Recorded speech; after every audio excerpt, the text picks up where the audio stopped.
What's going on there, Coach? I'm finding my character. The inner driver? Yes. What are you doing today? Playing Happy Hogan. At the time, it seemed like a good idea. Let's try to make my hair look like how it looks in the comics. This is it. This is what you get. It's not too dissimilar to your regular haircut. Is it not? Just straight instead No, of we're curly. gonna put a little product in here and straighten it out. It's a little thicker. It's more of a cameo in this film. I wanted to sort of give myself a way to be in the film. As a director of a big movie, there isn't really a lot of latitude to do much of a performance, but I was able to sort of weave my way in and out of scenes. He's an ex-boxer who's Tony Stark's driver slash confidant bodyguard, kind of a sidekick of sorts, although he's not a superhero in any way. And he doesn't crack a smile, and so he ironically is given the name Happy. And it's more for the comic book fans to see that, we're sort of trying, in a way to incorporate as much of the source material as we could, being that this is the first Marvel movie made for Marvel fans. So here it is. This is it. This is Happy Hogan. I hope the fans like it. You like it, Pete? It's great. I really do. The real reason I'm doing this, I just broke it to Gwyneth that I marry her. Edwards Air Force Base is here about 70 miles northeast of Los Angeles, and John wanted to include Edwards Air Force Base in the story specifically just because it has such a proud heritage of flight tests. They really wanted to tie that into sort of the research and development aspects of Stark Enterprises. So we did a lot of filming there. We shot there for 3 days. We shot on a C-17 cargo plane. We brought in an F-22 and a Global Hawk as set dressing. And we used about 300 airmen and actually Marines as well as extras. So you've got first look, one shot, one kill. We're at the merge even before they know we're there. Terrence Howard, we opted in this film to make him an Air Force lieutenant colonel. Although he was a member of the military, in the comic books he wasn't somebody of that stature. But he was somebody that bonded pretty early with Tony Stark. As a matter of fact, he was involved with his rescue, from what I remember. We tried to incorporate that into the film in a way as sort of an homage to the books, but we really wanted to flesh out the character even more. And Rhodey becomes War Machine if you follow the course of the books. And as we sort of look forward to see this as a chapter in a series of films, if we could be so lucky, I think that following Terrence Howard as he becomes a superhero in his own right is something that I'm really curious and interested in. That lovely lady you woke up with, what was his name? I think it was Ivan. No, it's your sister. Right. Come on, give us a few seconds, you guys. Pleasure to meet you all. Soon after that shoot, those guys cycled over to Afghanistan. So no joke, those are really tough guys, and they get a real tough job to do. And it was really nice to see Terrence and John and Robert interact with them and just be really just humbled by what a tough job those guys got and what real pros they are. It's nice seeing you. One of those? Yeah. One more? Okay, Of course you can. One more, guys. Going again right away?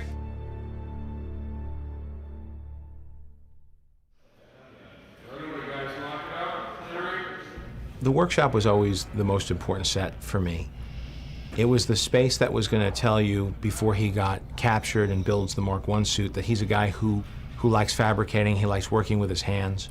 We have him working on a 32 Ford that we show in a picture that he's working with his dad on. And it just shows that he's a bit of a gearhead. He's a guy who, not only is he a genius as far as design goes, but he actually has a hands-on knowledge of how to build things. And he's an inventor, but the type of inventor who doesn't just work with a pencil. That was important to make that leap so that it didn't just jump into fantasy land when he was in a cave and builds this suit. That he makes a breakthrough that was inevitable because he has a mind that is capable of these kind of realizations. So we put together a shop that would be any car builder's dream. We have everything from old English wheels that look like they were passed down from generation to generation. Maybe they were his dad's that were passed down. And then you also have like CNC machines that are sort of state-of-the-art, or plasma cutters. And everything we figured was tied in and automated to the brain of the house. So I wanted to create a real mix of high-tech and low-tech. Why are you hustling me out here? Where are you going? You got plans? Yes, as a matter of fact, I do.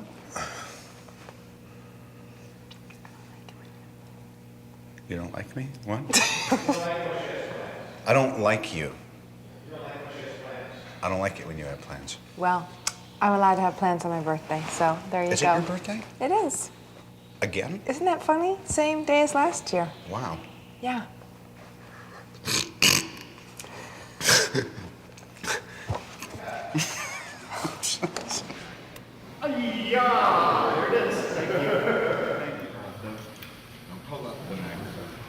You're probably feeling coolness.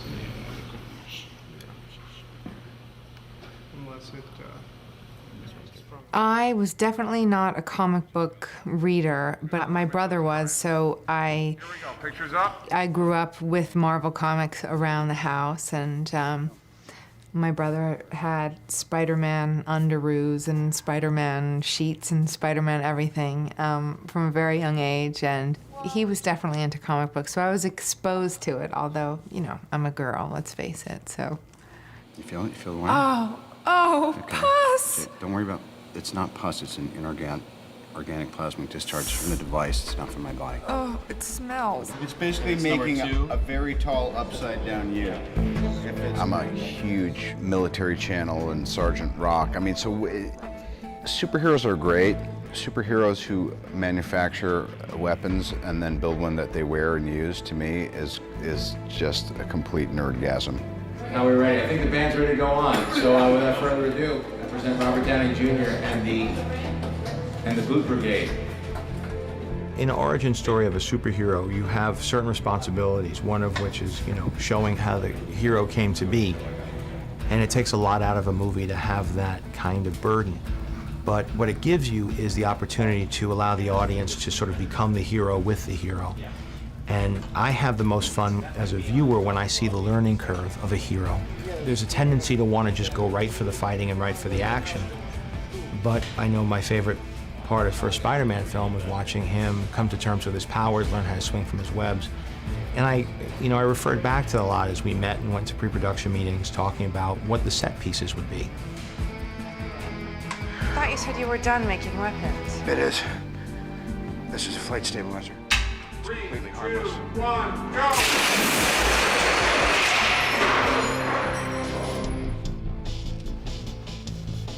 go! Well, watch where you point your flight stabilizer.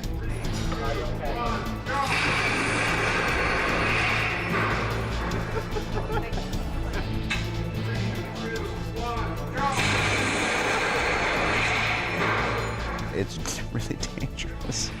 I like the guy that he's probably just as likely to kill himself trying to save people as he is to do the right thing. 2, 1. As far as Robert Downey doing stunts, he wants to keep doing more and more, and I got to keep reining him back because he's very game to just keep right on going.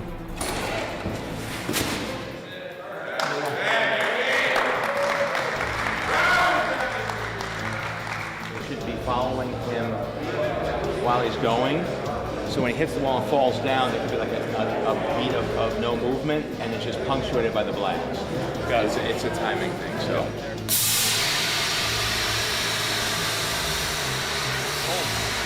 I like to think that I can do a ton of stuff, and I'm pretty game and physically able, and probably should be for the next, like I said, 5 to 7 years. So, but then I'll talk to Tommy, and he'll be like, yeah, we're not gonna have you do that. I could do that. He goes, no, I couldn't. Well, maybe you could, but I wouldn't let you.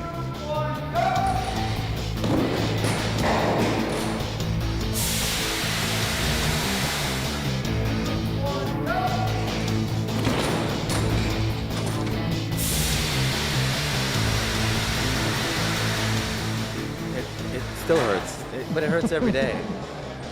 Getting up looking like this. It hurts in here, emotionally. But I'm doing better. I'm doing better. Can I go now?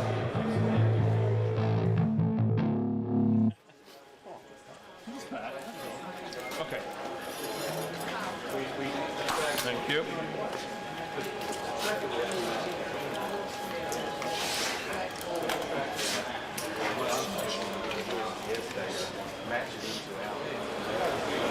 We're about to do Tony Stark experimenting with the combination of boots and gauntlets. This is his first successful flight in his workshop. Robert here has done a lot of training on this wire rig, and the tests we've done were pretty successful. Ready and action. You're off right here. Frame up on me. Good. Day 11, test 37, configuration 2.0. For lack of a better option, dummy is still on fire. Safety, if you douse me prematurely, I swear to God, I will donate you. You'll be at a city college. All right, we're gonna start off really nice and easy. Don't talk when I'm talking. 1% capacity in 3, 2, 1. Nice. 3, 2, 1, drop. Great. Steady. I've done wire work both as an actor and as a director in the past. I think people have been seeing wire work for so long that whether consciously or subconsciously, they could tell where the pick points are, they could tell where the wires are attached, and even if you use, computers to paint everything out, there's something about the physics of it that is unconvincing to me.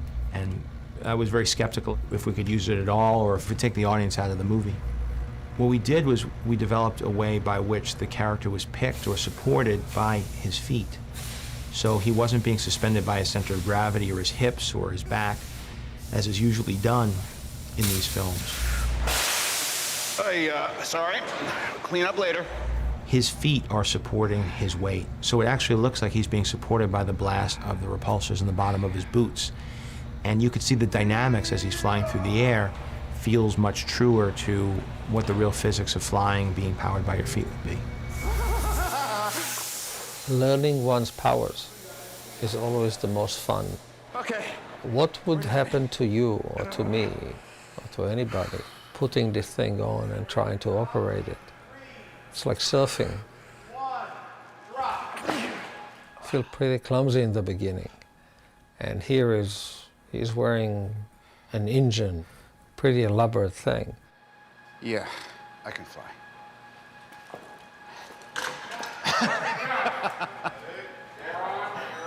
Oh, man. Ready and lights and action. Something interesting happened when we saw a black and white rendering of the Mark III. It looked kind of silver, and that started our wheels turning, and then we sort of backed into the design of the Mark II, which is sort of a chromed aircraft aluminum sheet metal looking prototype version of the Mark III. And then we started incorporating exposed rivets, and because of the wonderful finishes that they were able to create through the chroming process and nickel plating process over at Stan Winston, it really has a very unique look, and that's something different from anything you've seen in the books before. But it helped provide sort of an intermediate step between the Mark I armor and the final Mark III design. Toby, how much is that car? $50,000. It's a replica of a 1967 Cobra SC. Where's it made? In Poland at a MiG factory.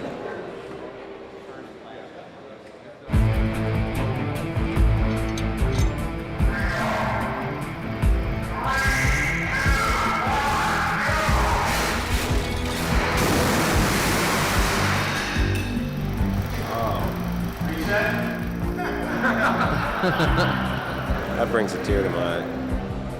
If you like cars at all, that hurts.